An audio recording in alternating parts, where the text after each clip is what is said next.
Friends, welcome to my channel learn with Keeru. आज हम पढ़ेंगे ई गवर्नेंस के बारे में कि ई गवर्नेंस क्या होता है। वैसे तो इससे नाम से ही आपको क्लियर हो रहा होगा। ई का मतलब क्या होता है? इलेक्ट्रॉनिक। क्या? Electronic governance. ठीक है। तो आज के टाइम में हमें पता है कि इंटरनेट बहुत ज़्यादा बढ़ता जा रहा है, डिजिटलाइजेशन हो रहा है हर चीज़ का। जो गवर्नमेंट है वर्ल्ड में वो भी क्या ले रही है, स्टेप्स ले रही है कि आईटीआई। अब आप कंप्यूटर में ही देख लो, अब इंफॉर्मेशन टेक्नोलॉजी कितनी ज़्यादा डेवलप हो रही है। ठीक है। जितने भी गवर्नमेंट प्रोसेसेस है उसमें सब गवर्नमेंट क्या कर रही है, आईटी डेवलप कर रही है, मतलब इलेक्ट्रॉनिक टेक्नोलॉजी को लेके आ रही है कि सारे काम कैसे हों इलेक्ट्रॉनिकली। तो यहाँ पे हम इसी कंसेप्ट को पढ़ेंगे कि जो ई गवर्नेंस है वो होता क्या है। तो जो हमारे देश में जो ई गवर्नेंस है वो 1970 के दौरान आया था, जिसका मेन फोकस क्या था, उन एरियाज पे फोकस करना। मतलब जैसे जो भी डिफेंस है, इकोनॉमिक मॉनिटरिंग है, प्लानिंग है, यहाँ पे हम किसका यूज़ करें? इलेक्ट्रॉनिक गवर्नेंस का। मतलब इलेक्ट्रॉनिकली सारे सिस्टम हो। यहाँ पे एक वर्ड है आईसीटी। ये क्या होता है? तो आईसीटी की फुल फॉर्म होती है इंफॉर्मेशन एंड कम्युनिकेशन टेक्नोलॉजी। ठीक है। अब बात आती है कि भाई स्टार्टिंग में क्या क्या स्टेप्स लिए गए थे जो भी हमारा ये ई गवर्नेंस था इसको डेवलप करने के लिए। तो सबसे पहले तो एक डिपार्टमेंट इलेक्ट्रॉनिक्स मतलब एस्टेब्लिश किया गया था 1970 में पहली बार। ठीक है। फिर दूसरी बार क्या गया था 1977 में नेशनल इंफॉर्मेटिक्स सेंटर एस्टेब्लिश किया गया था, जिसका मेन एम क्या था कि भाई कंप्यूटराइज करना जितने भी डिस्ट्रिक्ट्स है कंट्री में, उनके जितने भी ऑफिसेज वगैरह उनको।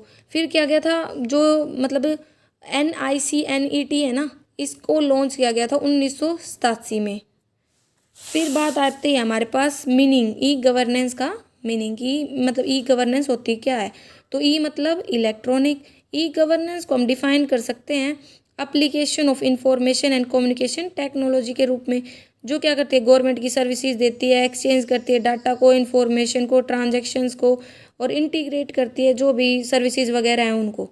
तो मतलब एक टाइप से कहें तो ई गवर्नेंस कुछ नहीं है, बस इलेक्ट्रॉनिक माध्यम से इंफॉर्मेशन वगैरह शेयर करना, सर्विसेज देना, ट्रांजैक्शंस होना, ये सब हमारा ई गवर्नेंस के अंतर्गत आता है। और हमारे देश में ई गवर्नेंस बहुत ज़्यादा मैंडेटरी, मतलब इंडिया में तो ये ज़रूरी है ही। गवर्नमेंट हो चाहे कॉरपोरेट सेक्टर, मतलब चाहे सरकार का हो चाहे कंपनीज का हो। ठीक है। कुछ एग्जाम्पल भी दे रखे, जैसे ई मित्रा प्रोजेक्ट, ई सेवा प्रोजेक्ट, CET जो हमारा कॉमन एंट्रेंस टेस्ट है जो होने वाला अभी हुआ नहीं है। तो इसके लिए ये क्या डिलीवर करता है? स्मार्ट गवर्नमेंट डिलीवर करता है। स्मार्ट की फुल फॉर्म है simple, moral, accessible, responsive government. ठीक है। जो काउंसिल ऑफ यूरोप है उसने रेफर किया था ई गवर्नेंस, और इसके लिए कहता है 3 एरियाज है जहाँ पे हम ई जो इलेक्ट्रॉनिक गवर्नेंस है उसका यूज़ करते हैं, मतलब इलेक्ट्रॉनिक टेक्नोलॉजी वगैरह का यूज़ करते हैं। क्या क्या? Relation between public authorities and civil authority. पहला तो कि भाई जो भी पब्लिक अथॉरिटी और सिविल अथॉरिटी उनके बीच में रिलेशन। दूसरा है functioning of public authority at all stages of democratic process की, मतलब जहाँ भी पब्लिक अथॉरिटी काम कर रहे हैं जितने भी स्टेजेस वगैरह पे वहाँ पे।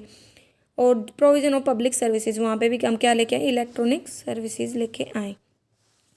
अगर आप ई गवर्नेंस करवा लेते हो तो आपके क्या क्या फ़ायदे हो जाएंगे? तो देखो, सबसे पहले तो इंक्रीज करेगा portfolio public services to the citizen, मतलब जो भी सिटीजन्स को सर्विस वगैरह दी जा रही हैं वो अच्छी हो जाएंगी, ई गवर्नेंस के थ्रू आसानी से दे पाएंगे। तो देखो, पहला तो हाई स्पीड की जो टेक्नोलॉजी है आज के टाइम में उसके साथ कम्युनिकेट करना बहुत ज़्यादा तेज़ है। आज के टाइम में जो इंटरनेट है, स्मार्टफोन है, वो बहुत जल्दी से मतलब हमारी इन्फॉर्मेशन को, आप खुद देखो, हम कब जब किसी के पास मैसेज करते हैं तो सेकंडों में चला जाता है और हमें उसका रिस्पॉन्स भी मिल जाता है।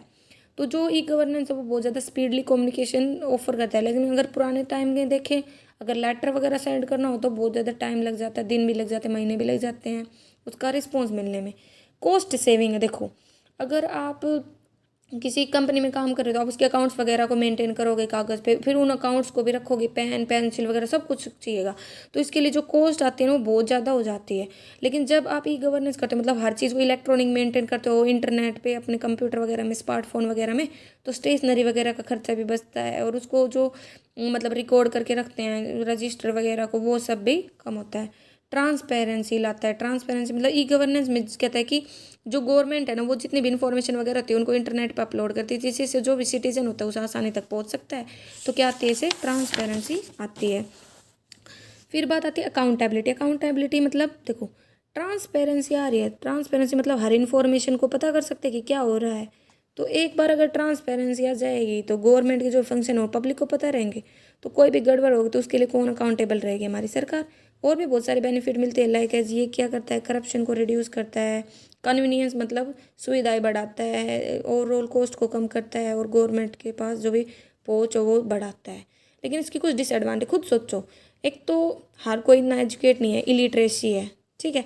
इलिटरेसी के कारण भी मतलब ये फेल हो जाता है ई गवर्नेंस, क्योंकि हर किसी को ये ऑपरेट करना नहीं आता। इंटरपर्सनल जो भी कम्युनिकेशन है उसकी लॉस है, मतलब ज़्यादा बड़ी मेन एडवांटेजेस तो यही है कि जो इंटरपर्सनल कम्युनिकेशन वो नहीं हो पाता। मतलब देखो, एक तो फेस टू फेस कम्युनिकेशन, हम उसके एक्सप्रेशंस को समझ पाएँ कि क्या कम्युनिकेशन हो रही है, और एक आप सीधा मैसेज वगैरह के थ्रू, इंटरनेट के थ्रू मैसेज कर रहे हो, तो दोनों में बहुत ज़्यादा डिफरेंस हो जाता है। क्योंकि कई बार किसी मतलब सेम बात के अलग अलग मीनिंग निकलते हैं कहने के। हाई सेटअप कॉस्ट होती है। अब कंप्यूटर वगैरह खरीदना, स्मार्टफोन खरीदना, या कंप्यूटर खरीद के लेके आए तो उसको सेटअप करना, इनकी कॉस्ट भी बहुत ज़्यादा होती है। इलिटरेसी हम पढ़ ही चुके हैं।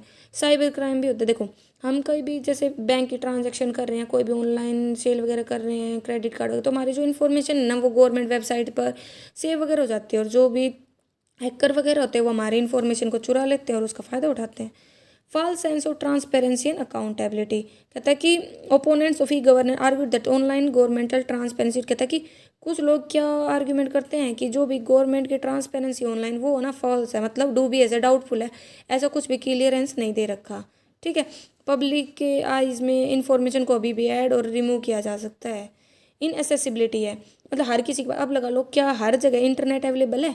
बहुत सारे ऐसे एरियाज़ हैं हमारे देश में जहाँ पे ना इंटरनेट की सुविधा ही नहीं है, या जो गरीब लोग हैं वो तो इसको अफोर्ड ही नहीं कर सकते। इतनी ज़्यादा हाई कॉस्ट होती है इंटरनेट की, जो भी चार्जेस होते हैं मंथली पे हम करते हैं, तो ये उनके लिए भी एक डिसएडवांटेजेस की तरह ही काम करता है। अब आते हैं इसके टाइप्स। तो ये 4 प्रकार का होता है। कितने प्रकार का? 4 टाइप्स का होता है। क्या क्या? Government to citizen, government to business, government to employer, government to government.